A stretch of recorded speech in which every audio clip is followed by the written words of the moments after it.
बिस्मिल्लाहिर्रहमानिर्रहीम। अस्सलाम वालेकुम नाजरीन, आप देख रहे हैं जे व्यूज़ और मैं हूं जाहिद भट्ट। नाजरीन, आज 3 अहम खबरें मैं आपसे शेयर करूंगा, लेकिन सबसे पहले मैं आपको बताऊं कि इमरान खान साहब ने जो काबीना में तब्दीली की है उस हवाले से हम आज बात करेंगे। दूसरी जानिब हुकूमत ने जो रायबड़ महल के हवाले से जो एक्शन लिए है और नून लीग पर एक बहुत बड़ा बम गिरा दिया है, उसका मैं आपको उसकी तफसीलात आपसे शेयर करूंगा। और एक और इम्पोर्टेंट खबर जहांगीर तरीन साहब के हवाले से है। उन्होंने एक नया फैसला किया है, एक अहम फैसला कर लिया, उसकी मैं तमाम तफसीलात आपके सामने रखूंगा।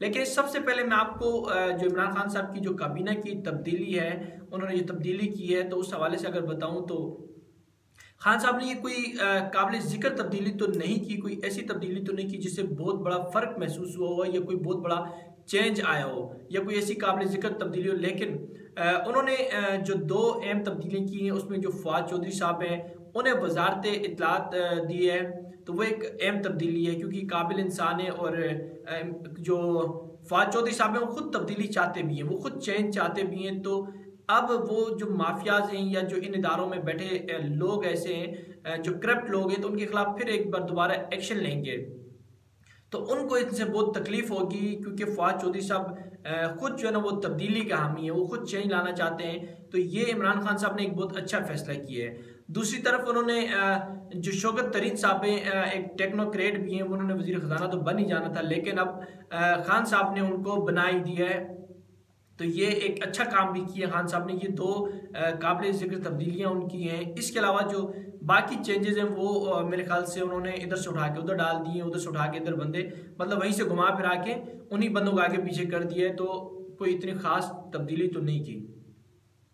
दूसरी जानिब नाज़रीन, आपको रायबड़ महल के हवाले से अगर बताऊं आपको, तो रायबड़ महल के ऊपर बिल्डोजर चलाने की खबरें गर्दिश कर रही हैं और ये खबरें बहुत तेज़ी से चल रही हैं कि खान साहब कभी भी रायबड़ महल को जो है ना वो उस पर बिल्डोजर चला सकते हैं। अब इसकी तफसीलात क्या है कि वो अगर मैं आपको बताऊं तो रायबड़ महल जो है वो जो नवाज शरीफ फैमिली है या शरीफ खानदान है, इनका जो मेन मरकज़ है, ये जो मेन जगह वो रायबड़ महल ही है। वो एक अलग एक अनोखा किस्म का है जो बड़े लोगों की निशानी समझा जाए या उसको एक अनोखे तरीके से बनाया गया। ये पुरअसाइश है, हर तरह की सहूलतें यहाँ पर मौजूद हैं। इससे नून लीग का गढ़ भी समझा जाता है क्योंकि यहाँ पे नून लीग का मरकज़ है। जो अहम इजलास होते हैं, मुशावरत होती है इनकी काबीना की, इनकी कमेटी की, और जितने भी इनके बड़े बड़े जो लीडर्स हैं, चाहे वो शरीफ फैमिली से जिनका ताल्लुक हो या दीगर नून लीग के जो लोग हैं, वो अगर कोई भी मसले परेशानियां या मसाइल होते हैं वो यहाँ बैठकर हल करते हैं।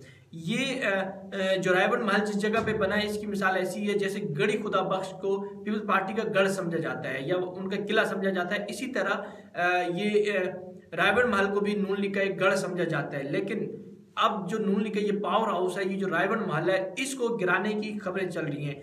अब एक तरफ तो खुद नून लीग जो ना अदालत में चली गई है, उनकी जो यंग जनरेशन है वो अदालत में चली गई है इस केस के खिलाफ, और दूसरी तरफ इमरान खान साहब जो है, अब मैं आपको एक इंपॉर्टेंट खबर बताऊं तो इमरान खान साहब की जो हुकूमत है उनको मुखबरों ने ये खबर दी है कि ये जो है ना रेगुलराइज नहीं हुआ था, ये जाली है और इसकी ज़मीन है, वो पूरा जो केस है इसका।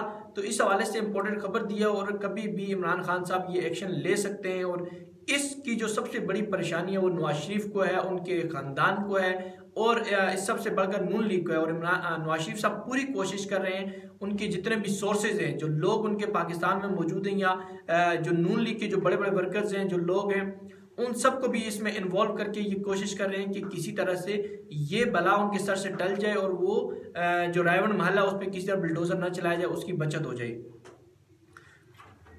वरना अगर इस रायबड़ महल पे बिल्डोजर चल गया और एक बार फिर अगर इसको जो इनके रायबड़ महल है वो गिरा दिया गया, तो फिर उसके बाद मेरे ख्याल से इनका रोना धोना होगा और फिर वही मरियम नवाज के बयान आएंगे कि नवाज शरीफ तो लोगों के दिलों में, नवाज शरीफ का घर है, वहाँ से कैसे निकालोगे, ये तो घर आपने गिरा दिया, वहाँ से कैसे निकालोगे, इस तरह के नारे फिर आपको सुनने के मिलेंगे।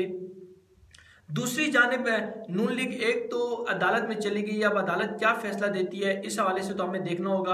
और अगर फैसला इनके खिलाफ आ जाता है, नून लीग के खिलाफ आ जाता है, तो फिर ये क्या करेंगे। दूसरी जानिब इन्होंने धमकियों का जो सिलसिला था वो अभी तक जारी रखा हुआ है। अभी तक ये जो है ना धमकियों से बाज नहीं आते और अभी तक ये चीफ सेक्रेटरी को उन्होंने धमकी दी है कि अभी आने वाली हुकूमत हमारी होगी, हम दोबारा हुकूमत आएंगे तब हम कोई बहाने नहीं सुनेंगे, फिर तुम क्या करोगे। तो चीफ सेक्रेटरी भी इन्होंने धमकियां दी हैं इस तरह से। दूसरी जानिब अब कुछ लोग ये बात करते हैं कि इमरान खान ने जिस तरह से 12 लाख रुपए देकर बनी गाला को रेगुलाइज करवा लिया था, इसी तरह नून लीग जो है ना वो 25 लाख देकर रेगुलाइज करवा ले। तो मैं आपको यहाँ एक चीज समझाऊं कि ये दोनों मामला बहुत अलग अलग हैं। मिसाल के तौर पे ऐसे समझ लें कि जो इमरान खान का घर था वो जब बना दिया उसने, जो बनी गाला में उसका घर है, तो उसका केस कुछ यूं था कि उन्होंने नक्शे से हटाकर उसके घर को बनाया था, नक्शे के मुताबिक नहीं था, कुछ उन्होंने तब्दीलियां की थी उससे उसमें, तो वो उस पर उन पे जुर्माना किया गया था अदालत की तरफ से। और वो जुर्माना उनका जो 12 लाख था वो उन्होंने भरकर अपने घर को रेगुलाइज करवाया था, उनका ये था। लेकिन नून लीग का जो मसला है, जो रायवन महल का मसला है, जो अदालत में इनका जो केस चल रहा है, वो ये है कि इन्होंने किसी की जमीन पर, जो जमीन रेगुलाइज नहीं थी, सरकारी जमीन होती है, उस पर उन्होंने घर बना दिया। अब वो जमीन इनकी नहीं थी, किसी की जमीन है, चाहे वो सरकार की हो या किसी दूसरे शख्स की, उस पे जब आप घर बना लेते हैं तो वो गैर कानूनी होता है, वो आप पैसे देकर उसको रेगुलाइज नहीं करवा सकते। इनका मामला इस तरह का है। तो अब ये जो इनके अलॉटमेंट नहीं हुई, अब देखें इमरान खान साहब जो है ना, मुझे लगता है जब जहांगीर तरीन के खिलाफ जा सकते हैं, अपने दोस्तों के खिलाफ जा सकते हैं, तो इनके खिलाफ भी आखिरी हद तक जा सकते हैं। ये अलग बात है अगर इसमें इस्टेब्लिशमेंट ना पड़े या कोई दूसरे इदारे पढ़कर अगर कोई ऐसा एक्शन न ले और इसको मामले को रुकवाए ना, तो मुझे लगता है फिर इमरान खान साहब हर सूरत में बिल्डोजर चलवाकर रायवन महल को गिरा देंगे। दूसरी जानब नाज़रीन, जहांगीर तरीन साहब के हवाले से मैं आपको बताऊं, उनकी तरफ आते हैं। तो जहांगीर तरीन साहब ने एक बहुत अहम फैसला कल रात को किया है, और कल उनकी जो घर है, उनकी जो बैठक है, उस पर तकरीबन कुछ ज़्यादातर लोग जनूबी पंजाब से थे, और उसमें उनके जो अपने जो MPA या MNA जिनको उन्होंने PTI में शमूलियत इख्तियार करवाई थी, जिनको लाया था, वो लोग उनको, या फिर जो PTI के जो दीगर लोग हैं जो जहांगीर तरीन जिनकी ज़्यादा कुर्बत है, वो तकरीबन 250 लोग कल जहांगीर तरीन साहब की रिहाइशगाह पर मौजूद थे। और उनमें ये कुछ फैसला किए गए जिसमें जहांगीर तरीन साहब ने उनको अगले 2 दिन तक हर तरह की बयानबाजी से मना किया है। दूसरी जानिब एक अहम डेवलपमेंट ये हुई है कि जो पंजाब के गवर्नर हैं, उन्होंने जहांगीर तरीन और इमरान खान के दरमियान पुल का किरदार अदा किया, और उन्होंने कोशिश की है कि जहांगीर तरीन और इमरान खान के दरमियान एक मीटिंग हो, उनके दरमियान जो परेशानियां हैं, जो मसाइल हैं, उन्हें हल किया जाए। और अभी तकरीबन ये कल रात से 48 घंटे के दौरान ये मीटिंग होनी थी, और तकरीबन आधा वक्त तो गुजर चुका, और कभी भी ये मीटिंग इनके दरमियान में हो सकती है। दूसरी जानिब जहांगीर तरीन ने एक बहुत बड़ा झटका पहले भी दिया था, अभी जब उनकी गुज़िश्ता 10 अप्रैल को पेशी थी, और आज उनकी दोबारा पेशी है। इसके अलावा 22 को उनकी दोबारा शुगर मिल के हवाले से जो पेशी होगी।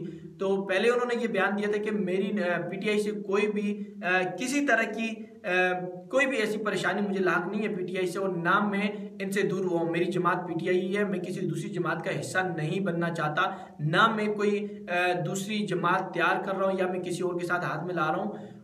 इसके हवाले से उन्होंने जो पीपल्स पार्टी थी उसका ये मौक़िफ़ था, या उसका ये ख्याल था कि अगर जहांगीर तरीन से मिल जाते हैं तो जनूबी पंजाब में तो वैसे ही पीपल्स पार्टी ख़त्म हो चुकी है, तो जनूबी पंजाब में वो हुकूमत को एक टफ टाइम भी दे सकते हैं और अपनी हुकूमत बनाने की कोशिश भी कर सकते हैं।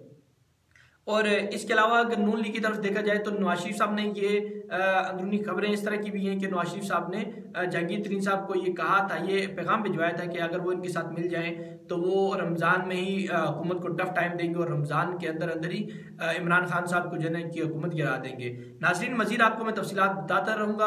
अपना बहुत सारा ख्याल रखिएगा। वीडियो अगर पसंद आई तो लाइक करें, शेयर करें और कमेंट मत करना मत भूलिएगा। अल्लाह हाफिज़।